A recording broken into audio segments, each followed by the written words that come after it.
It's just bad teams getting talented 19-year-olds. There's a reason I spend one segment on the NBA draft and 1 or 2 months on the NFL draft. In the NFL, you're getting 22 and 23-year-old grown men. In the NBA, you're getting teenagers who are not even emotionally developed and can't drink at the team hotel when they get there. Also, football players at all levels are generally coached harder than basketball players, so it's an easier transition to a dominant NFL coach over a dominant NBA coach. The NFL drafts are really pretty consistent. I mean, some have better quarterbacks, but there's good players everywhere, good players undrafted. NBA drafts are not consistent. They are wildly speculative. Some are terrible. There have been terrible drafts that have 3 good players, no stars. Then there's been drafts that have 7 or 8 all-star level players. But it's basically 19-year-olds, not emotionally developed, going to bad teams. Most disappear into the ether. Chet Holmgren's a great example. He was the number 1 high schooler. He goes to Gonzaga. I don't know what he's going to be. Skinny and tall. He's very skilled. He doesn't really look like any player in the league. He will score in the NBA because he's just really tall, can put the ball on the deck and score. I have no doubts he'll be in the NBA and score a bunch of points. He can block shots, not terribly quick. Is he twitchy? I don't know what he is. He is, though, the NBA draft. You're just going to draft him because you see the skill and you see something, but you're not really sure how he can defend. Is he physical enough? Will he be able to handle doubles? I don't know what he is. I just know he's really skilled and really skinny and really tall. But that is the NBA draft. There is no Shaq in this draft. There is no LeBron James in this draft. There's no Ja Morant, although there's a kid at Purdue named Jaden Ivey who's a little better shooter potentially as Ja, but he's not quite the floor leader or the distributor of Ja Morant. He's not Ja Morant, but he's got a nice shot.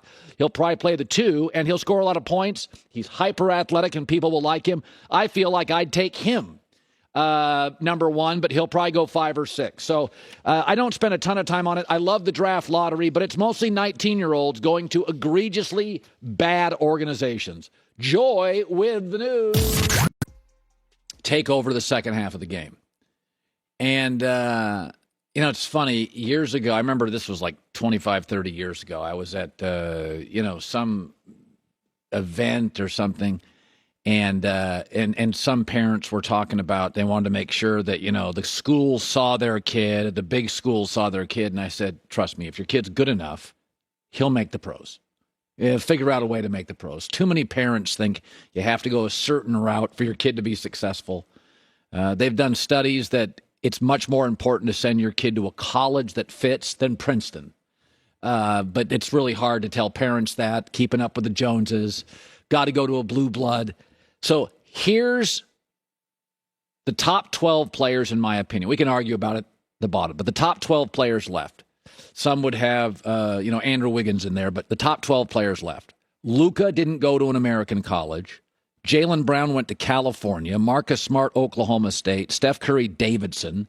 Klay Thompson, Washington State. Jimmy Butler, Marquette. Now, Spencer Dinwiddie, Colorado. There are a lot of football schools in there. And you say, whoa, well, there's a Kentucky guy and a Duke guy. Yes. 2 from college blue bloods. Well, what about the Nova and Michigan State guys? No, they went in the second round. Doubted, overlooked. Much like NFL quarterbacks, shouldn't they all come from Ohio State? I mean, Alabama? Shouldn't they all be from, like, the blue bloods? Notre Dame? 5 stars? Go to a linear progression to college? And then you go to the NFL. But that's not the way it is. A couple years ago, there were 3 quarterbacks starting from North Carolina State and 2 or 3 from Cal. Because to be a professional athlete is not just about talent. It's about intelligence. It's about cohesiveness and maturity. And it's about toughness. Pro sports are hard, and they're tough. And Jimmy Butler's tough, and Draymond Green is tough, and Jalen Brunson is tough. Of the top 12 players in the game right now, still playing, 0 are number 1 picks. 0 are number 2 picks. Of the 4 guys from blue blood basketball programs, 2 were overlooked. They're second-round guys.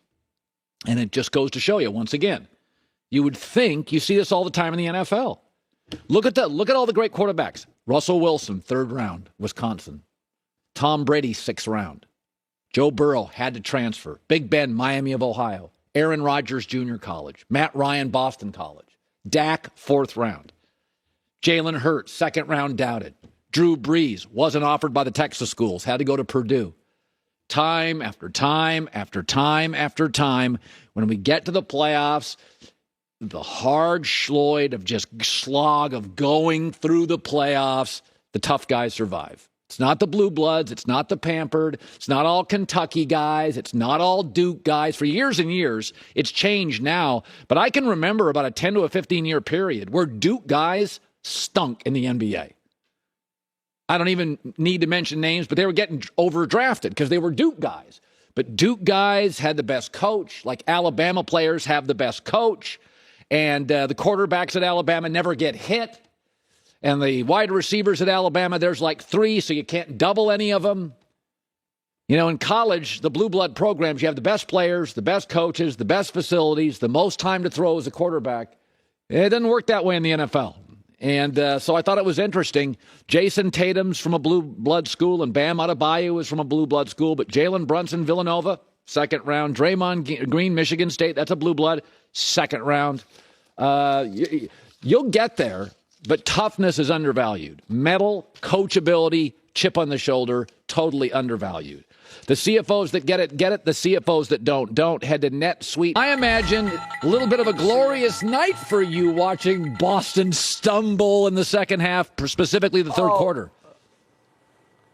Well, listen, I'm not anti-Celtics to the level I once was. I thought Danny Ainge was running a bit of a Ponzi scheme, always talking about the future, and now he's gone. And by the way, Tatum and Brown were his. Give him credit. Now, one would argue Brad Stevens in a summer made better moves than Danny Ainge had made in the previous 5 years, flipping Kimba for Al Horford. That seems to have worked out quite well. But I'm not as anti-Boston as I once was. But here's what I liked about what I saw last night. And, Colin, we acknowledge in the NBA all the time that there are guys that are legendary regular season performers. Yeah. That flatly every year in the playoffs get a little bit worse. Yes. Karl Malone was one of these guys. Yeah. Karl Malone's regular season resume is one of the, 8 greatest players ever. His postseason resume is not that, so he gets dinged. Obviously, James Harden is one of those guys. We don't ever talk about the reverse. What about the only actual playoff Jimmy in sports? Not the beloved Jimmy Garoppolo, but Jimmy Butler. A guy who in the regular season, how about this, Colin? In the last 6 years, Jimmy Butler in the regular season has 0 40-point games. But in the last 3 playoff runs, he has 5 of them. Yeah. A guy who went toe-to-toe with LeBron for the first 4 games of an NBA Finals. Last year, obviously, was bad for the Heat. And now this year, he just annihilated Jason Tatum and the Celtics all on mid-range jumpers and free throws. So, I have a lot of respect for what the Heat have built. I have a lot of respect for them fighting for the 1 seed. And I have a lot of respect for Jimmy Butler, who doesn't really seem to care about much other than get me to the playoffs and see what I can do. Yeah. And, I thought that third quarter was a tour de force. They played perfect defense for 6 minutes and flipped the game. And, Colin, by the way, if the Heat had lost that game, what's the narrative? Oh, my God, they lost at home. Boston didn't have Smart or Horford. The Heat are sunk. Now the Heat feel like they're in good position to win the series. All right, so you were very early on this. Very early on Luka and Dallas being the dark horse. The earliest. The earliest, exactly. Not early. Not the dark horse, the favorite. Okay. I mean, I picked them to go to the finals 2 months ago. Tried to get you to ride with me. You didn't want to do it, but go ahead. So. All right. So you have them, I imagine, beating Golden State, which has far more offensive depth. They've got far more playoff experience. Many would argue the elite coach. Yeah. What is it about you like Dallas to win this series? Oh, yeah, I like Dallas to win this series, and I like Dallas to win this series easily. I think it's Dallas in 5. Here's the deal, Colin. So the simple explanation is that, I told you 2 months ago that 15 years ago we saw a 22-year-old transcendent talent who, looks for the best pass for, he looks for the best shot, who's 6'8", who's stronger than he even looks. Carry, somewhat of a hodgepodge cast of no other All-Stars to the NBA.